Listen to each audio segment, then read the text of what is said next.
Hello po mga ka-viral and welcome back again to this YouTube channel. Latest update na naman tayo ngayon sa gitna ng malaking kontrobersiya hinggil sa bilyon-bilyon na korupsyon sa mga flood control projects ng bansa na nagkaladkad sa pangalan ng mga senador, congressmen, DPWH officials at mga contractors na di umano'y nagkurakot ng budget ng mga flood control na talagang nagpagalit sa marami nating kababayan.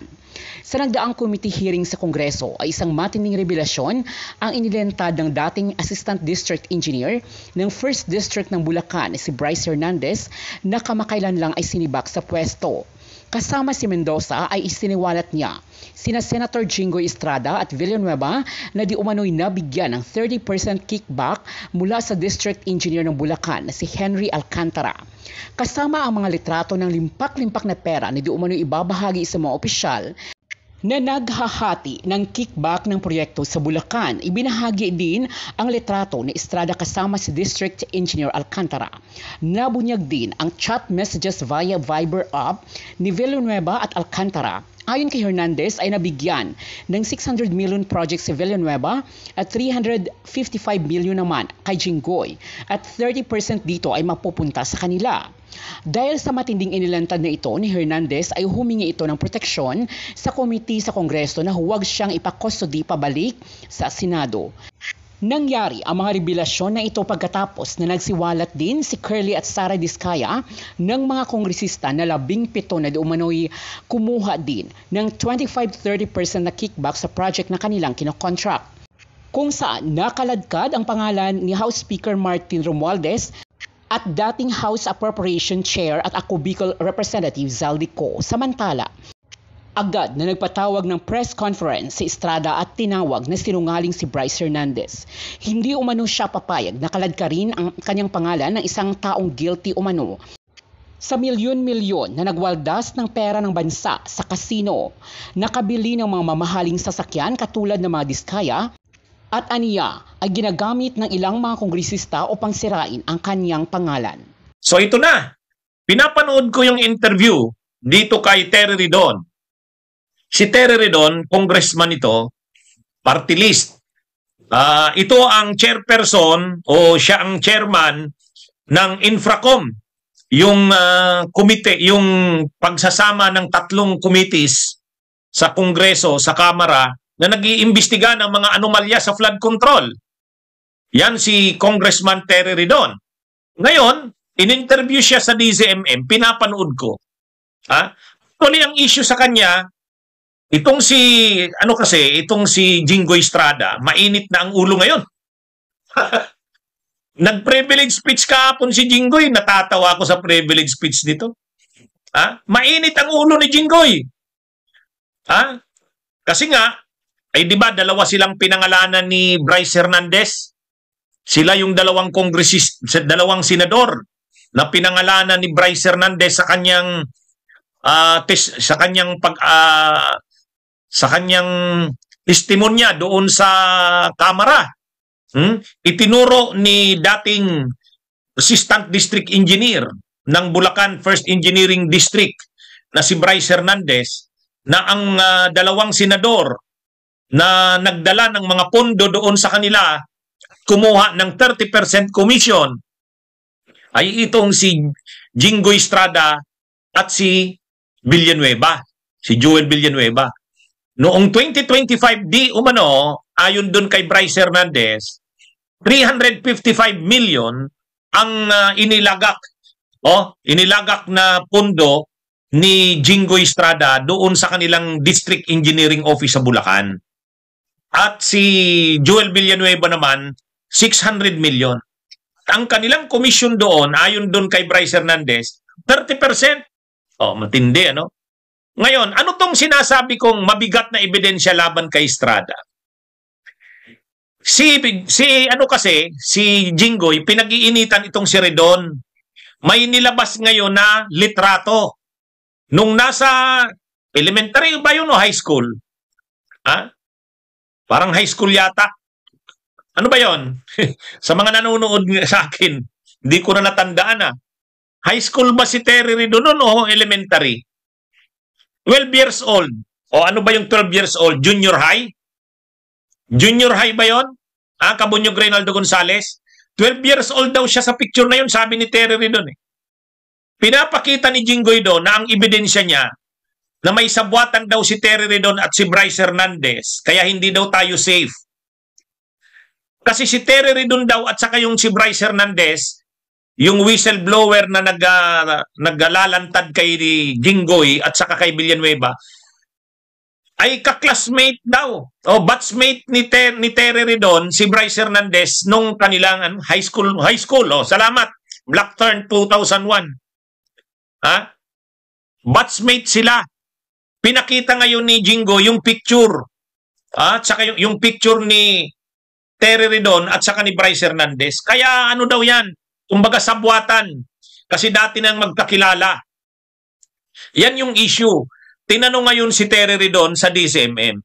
Ang sagot naman ni Terry Ridon, ano lang naman yun? Napakarami naming estudyante doon. Hindi naman kami classmate sa isang klase. Batchmate daw sila. Hindi niya din daw yan natandaan si Bryce Hernandez. Ha? Hindi niya rin naman daw natandaan ang dami-dami nila. Ha?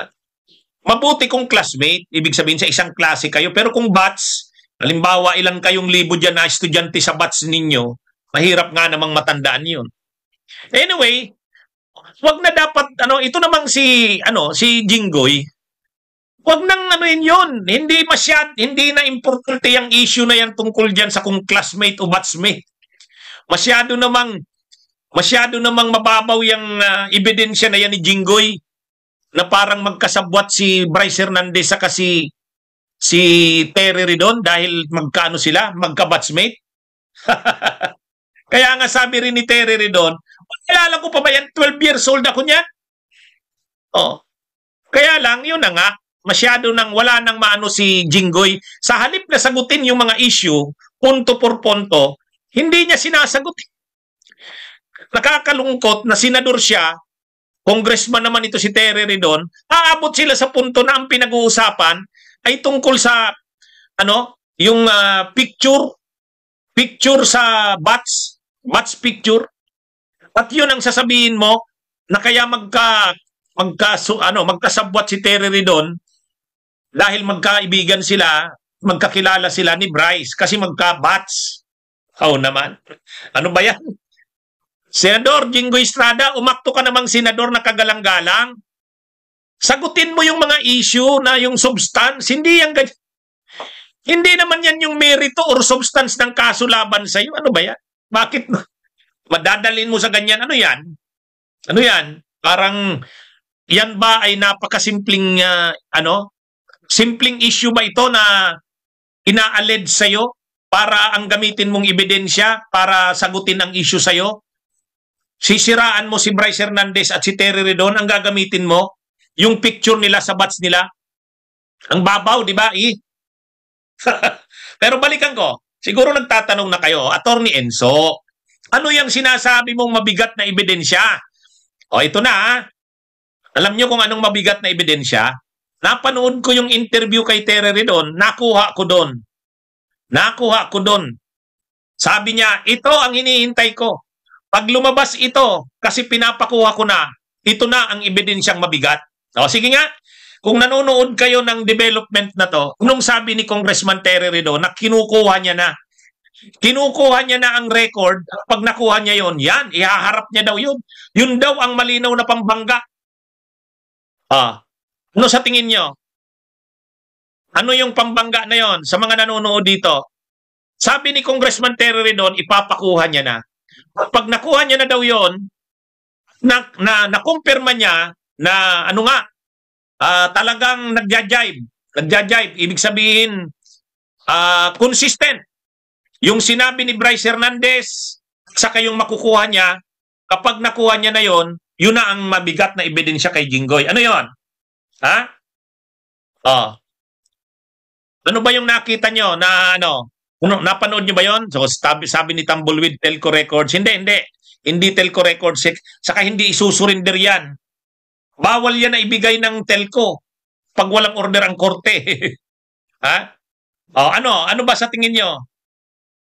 Sabi ni Lourdes Winglot, video sa Bulacan, proyekto ni Jinggoy. Hindi nga, bumisita na, may mga bumisita ng media. Yung mga binanggit, di ba binanggit kasi ni Bryce Hernandez? Binanggit ni Bryce Hernandez, ito yung mga projects sa amin na dinala ni Jinggoy. Pinangalanan isa-isa eh. Tapos magkanong amount saan na lugar, anong barangay, anong bayan, anong syudad. Nandun, pinabasa eh. Binasa doon sa hearing, kung nanood kayo ng hearing. Oh, ngayon, yun daw ang mga pinunduhan sa 355 million na galing kay Jinggoy. Yung mga projects na yun. Binasa yun. O ngayon, ang ginawa ng media, pinuntahan yung mga lugar na binanggit ni Bryce Hernandez saka yung mga projects. Tiningnan. Alam niyo kung anong lumabas doon sa bisita ng media? Nakatiwangwanga. Walang silbi yung mga flood control projects. Lalaking amount pero nakatiwangwang. Mayroon pang mga ghost. O yun, nakumpirma na. Ngayon, okay na. Ibig sabihin, nakumpirma na talaga ngayon yung mga projects ay tiwangwang at saka substandard. Mayroon pang mga ghost. Ano na ang sunod ngayon na kailangan? Ha? Alam nyo kung ano? Ano yung kailangan? Madali naman itong makuha ni Terry Ridon. O ito na, sabihin ko na. O, alam nyo kung ano? Kukumpirmahin ni Terry Ridon sa records or sa proceedings ng BICAM kung yan nga bang mga projects na yan na binanggit ni Bryce Hernandez, yan yung sinabi ni yan yung insert, yung mga siningit ni Jinggoy. Nandun yan, sabi ni Congressman Terry Ridon, ipinapakuha niya na ang records ng BICAM. Titingnan nila doon kung yung mga projects nga na yon, yan nga yung sinabi ni Jinggoy. Ito na. Kaya dali siya dyan. Nakuha nyo ba yung ebidensya? Ha? Oh. Nakuha nyo yung ebidensya? Siyempre si Terry Ridon, may access siya doon kasi malapit siya malapit siya sa liderato ng Kamara. Yung Kamara may records ng mga yung mga in-insert na mga senador. Ha? Ano yung mga in-insert ni Jinggoy doon sa BICAM? Kapag yung sinabi na mga insertions ni Jinggoy doon, may record naman eh, saka may minutes naman eh. Ito yung mga in-insert ni Jinggoy, ibig sabihin, hindi naman magsisinungaling ang records. Pwede bang magsinungaling ang records ng BICAM? Official record yan. Siyempre doon, sasabihin ni Jinggoy doon, paki-insert nito. Ang sa akin, pakisingit nito. Pakisingit nito. Kapag yung mga sinabi na yun na insertions ni Jinggoy, ay yun nga talaga yung mga projects na sinabi ni Bryce Hernandez, yun din yung binisita ng media ng mga ghost at saka palpak. Konektado na lahat. Konektado na. Nakuha nyo? Ha? Kaya mga kabunyog yun na. Ibig sabihin yan yung connections. Kumbaga pagkukunik-konektahin na ngayon. Yan yung malinaw na ebidensya. Ha? Oh. Kumbaga, yung BICAM records, nandun si Jinggoy eh. Naglagay siya doon ng kanyang mga projects, insertions. May record yun. May record yun. Ngayon, kapag yung mga insertions na yun ni Jinggoy, yan din talaga yung sinabi ni Bryce Hernandez, yan din yung binisita ng media ng mga ghost at saka substandard, patay, bingo na, sabi ni Manny. Di ba? Di ba? Bye-bye. Yan yung matibay na ebidensya. Yan yung matibay na ebidensya. Ha? Di ba? Nakuha nyo mga kabunyog? Pinapakinggan ko, sabi ko, matindi to. Ha? Nakakuha kaya yun ni Terry Ridon? Yes! Kasi may access sila Terry Ridon sa records ng BICAM. Nandun sa BICAM, hindi lang si Chis ang nag-insert eh. Hindi lang si Villanueva. Si Jinggoy may insertions din. At naka-record yun. May minutes nun. Ngayon, kung yung mga in-insert ni Jinggoy doon, ay yun din yung sinabi ni Bryce, yan ngayon yung may mga substandard, palpak na binisita ng media, patay. Nakukuha nyo na, mga kabunyog. Yun yung magiging mabigat na ebidensya. Kumbaga malinaw, galing kay Jinggoy yun eh, kasi siya yung nag-propose ng projects na yan. Anong ebidensya na siya ang nag-propose niyan? BICAM records. Official record yan. Ha? Official record yan. Hindi niya yan madideny. Pwede bang sabihin ni Jingo yan? Hindi naman ako ang nag-insert yan. Ay, ano nga eh. Official record nga. Hi, Liv Villa. Salamat sa pag-send ng donation ha. Oh, nakuha nyo na, mga kabunyog? Mabigat. Kaya sabi ni Congressman Terry Ridon, ayaw ko nang patulan yung litratong ebidensya sa akin ni Jinggoy eh. Ayaw ko na. Kasi ako ngayon may hinahanap na ako, sabi niya. Pinapakuha ko na yung records ng BICAM. Yun bang mga insertions ni Jinggoy doon sa BICAM, kasama ba yung mga sinabi ni Bryce Hernandez? Ha? Oh, yan na yun. Nakuha nyo mga kabunyog, mga kababayan? Ganun pala ang gagawing teknik. Ganun ang gagawing teknik. Kaya sabi ni Terry Ridon, maghintay lang. Maghintay lang. Kasi binisita na ng media yung binisita na ng media yung mga project substandard saka saka may mga ghost pa. Ang sunod na tanong, talaga bang kay Jinggoy na projection? Paano masasagot yung tanong na kay Jinggoy bang projection? Yung record ng BICAM. Kasi siya ang nag-insert nun eh. Kung siya ang nag-insert nun, sa BICAM records, kanya yun. Tapos palpak yung mga project, saka ghost project. Tapos sinabi na ni Bryce Hernandez na kaya yan ghost project kasi pinira na lang yan. O malinaw na ngayon. Nakuha nyo na, mga kabunyog? Alam nyo, sa totoo lang, ito naman maiba ako ng topic. Maiba ako ng topic. Yan din yung sinasabi natin. Ganyan kahalaga na ilabas sana yung records na yan ng BICAM. Hindi lang dapat kay Jinggoy yan. Pag linabas yung records ng BICAM, may expose dyan sino-sino ang may pananagutan. Nakuha nyo mga kabunyog. Yan din ang problema dito kay Terry Ridon. Hindi maiba na ako ha, iba na ha. Ako, alam nyo naman ako, fair ako eh. Kung anong tama, dun tayo. Tama yung line ng direksyon ni Terry Ridon, titingnan niya sa BICAM. Pero bakit kasi si Jinggoy lang? Huwag si Jinggoy lang. Gusto naming makita sino-sino ang mga nag-insert dyan, ano-anong in-insert dyan, at kumusta na yung mga projects na yan. Diyan lang kami makukumbinsi na wala kayong pamumulitika. Ako dapat panagutin si Jinggoy, pero dapat lahat managot. Lahat managot. Oh, bakit ang titingnan mo lang Terry Ridon, yung kay Jinggoy? Tingnan mo din yung iba. Gusto rin naming makita eh. Gusto rin naming makita. Diba? Lalo na yung insertions ni Saldico. Huwag niyong protektahan si Saldico. Kaya kayo nawawala ang kredibilidad sa kamera eh. Pinoprotektahan niyo si Saldico, tapos pinupukusan niyo si Jinggoy. Dapat lahat. Kaming mamamayan, wala kaming kinakampihan sa inyo. Para makumbinsin nyo kami, lahat ninyo ilabas. Di ba mga kabunyog, mga kababayan?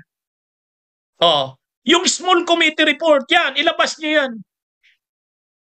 Yan ang Alam nyo mga kabunyog, ako, sasabihin, dito, tama naman yung direksyon na ginagawa nila kay Jinggoy sa kay Villanueva. Pero bakit, hindi lang dapat si Jinggoy. Hindi lang dapat si Villanueva, lahat. Pero tama na yan. Pukusan nyo yan, pero gawin nyo rin yung dapat. Kabagay, mayroon ng bubuing komite, di ba? Ay, komisyon, di ba? Mayroon ng bubuing komisyon eh. Kung si Magalong yon, malinaw ang stand ni Magalong, hindi niya palalampasin si Saldico. Kabagay, doon na lang tayo umasa sa independent commission. Huwag na nating pilitin itong si Terry Ridon. May pinoprotektahan din kasi ito eh. Di ba? Hayaan na natin yan. Wala. Argo? Agree na naman sa atin si Argo. Alam mo, Argo, hanggang ba ngayon hindi ka pa rin sa akin kumbinsido na wala akong amo? Ikaw kasi amo mo, Duterte. Ako hindi. Wala akong ganun. Hindi ko pinagtatanggol sila Romualdez. Hindi ko pinagtatanggol sila Saldico. Hindi ko pinagtatanggol ang Duterte. Kung mali, mali. Ganyan ang Bunyog Page channel. Ganyan ang Insurrecto. Ganyan ang Attorney Ricky Tumuturgo. Diba? So para ako sa mamamayang Pilipino. Asahan nyo yan. Huwag kayong mag-alala sa akin. Wala akong amo. Ito, nakukuha ko na yung direksyon na gagawin ni Terry Ridon. Titingnan niya sa BICAM. records. Bakit may access siya sa BICAM? Ay malapit siya kila Romualdez eh. Ko Bicol Saro party list yan eh. Villaperte yan eh. Oh, iisang grupo yan. Yan si Ridon, Bicol Saro party list. Oh, kalaban yan, ano? Yang Bicol Saro kay Villaperte yan. O di siyempre, pag sinabi mong Villaperte, Romualdez yan. Iisang grupo yan. O, ngayon, tinitira nila si Jinggoy sa si Villanueva. Okay lang yun. Or committed to the truth, no?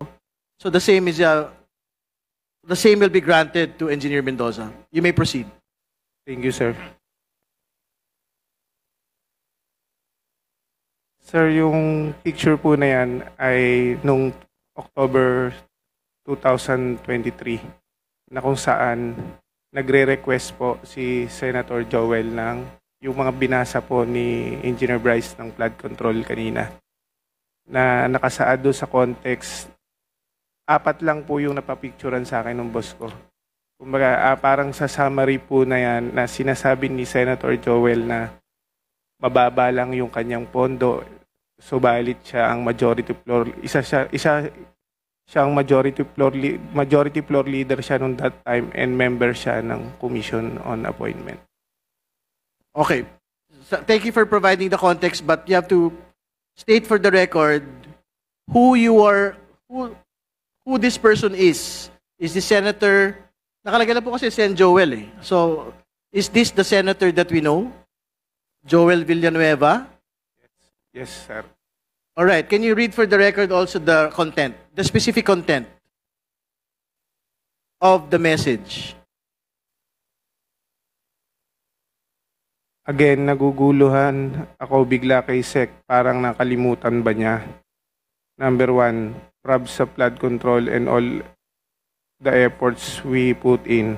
Number 2, for his CAA, his budget this coming year, etc.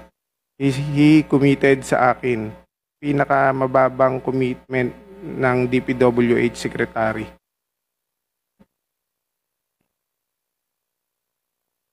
All right. Do we have another slide for us? Oh, ito mas malinaw po. Mr. Chair, clarification lang. Kanino sinend yung message and sino yung SEC?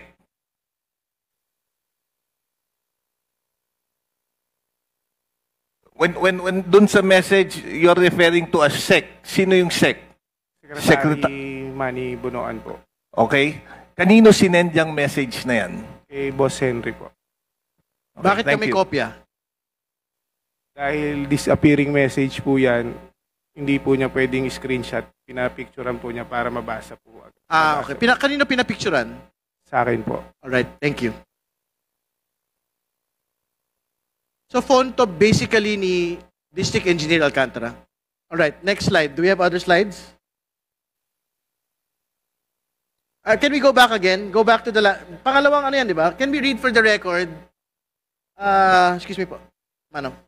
Can we ayan, second slide. Next slide. Yan. Can we read for the record what is in the second message? Para lang po malinaw.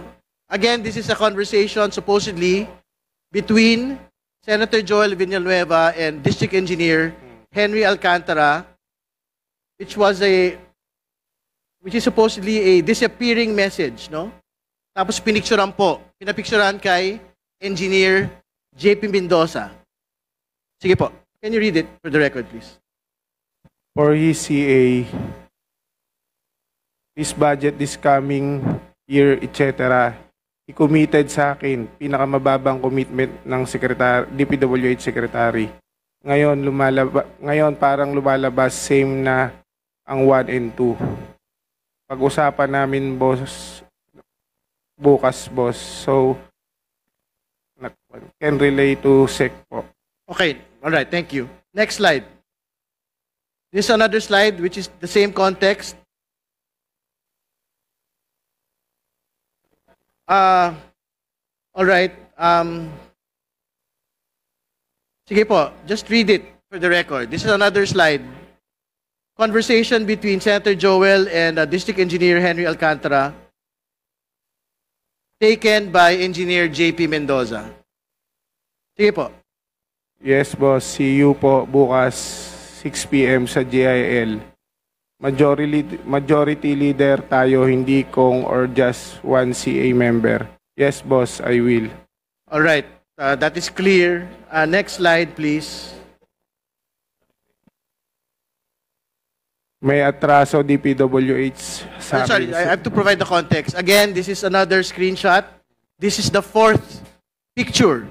Conversation between Senator Joel Villanueva and District Engineer Henry Alcantara. Picture taken by Engineer JP Mendoza. Please proceed with reading the contents.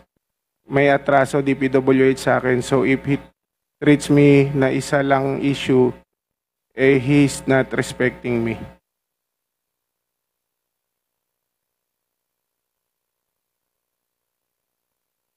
All right. Nabasa na ba? All right. Next slide, please.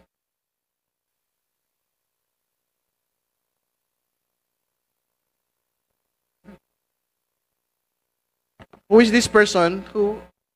That's from my phone, Your Honor. This is maybe nagkabaliktad po. Yung susunod po ang una. Ito po. This was way back 2022. The time when Beng Ramos was introduced to me by my boss, the Alcantara. And sinabi niya dito na may project na binigay si Boss Henry Alcantara sa kanya. So, from WJ Construction, yung yung tao. And related sa kanya si Miss Beng Ramos, which is staff of Senator Jinggoy. Dito po is conversation. So, excuse me, before proceeding, can we state for the record again who is Beng Ramos? Staff of Senator Jinggoy Estrada po. Beng Ramos is a staff of Senator Jinggoy Estrada. Yes po, Your Honor. All right, please proceed. This was the time na meron pong project na binigay si Boss Henry Alcantara kay Miss Beng Ramos through Miss Mina of WJ Construction. So, yun po yung ginamit na license or contractor. At nandyan po yung pag-uusap kung kailan po magde-deliver ng obligasyon dahil kailangan po ni Boss Henry. All right. Sige po. Okay. Okay na. All right. Sige po. We will give District Engineer Henry Alcantara, before proceeding to the different topic na po, we will give you the right to reply. Yung pong huling picture, wala naman pong binabanggit na ako po yan eh. Siya po ang kausap. Yung una po, yung kay Senator Joel, ang tanda ko po dyan, nagre-request po siya ng mga multipurpose building, the secretary at that time.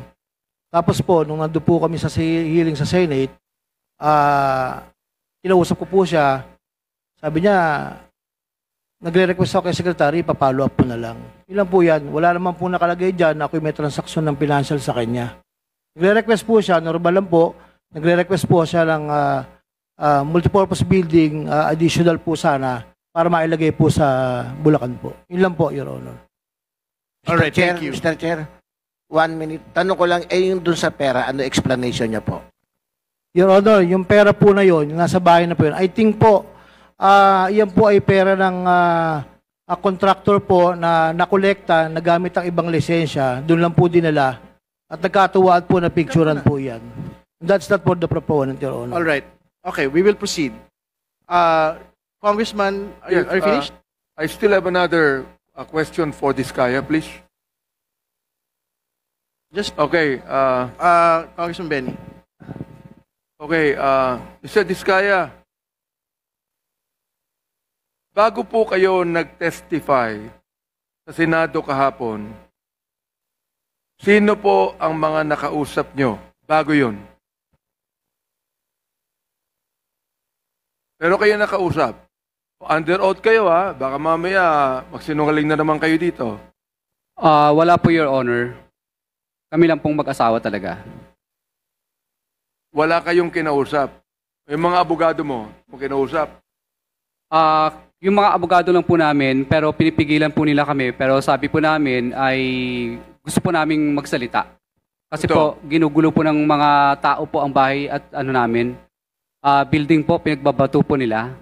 At ang sama-sama na po ng aming pangalan para po kaming talagang magnanakaw. Kaya po napilitan po kami, na-pressure po kami dahil gusto na po kaming tapatayin ng Mr. taong Chair, bayan. kaya nga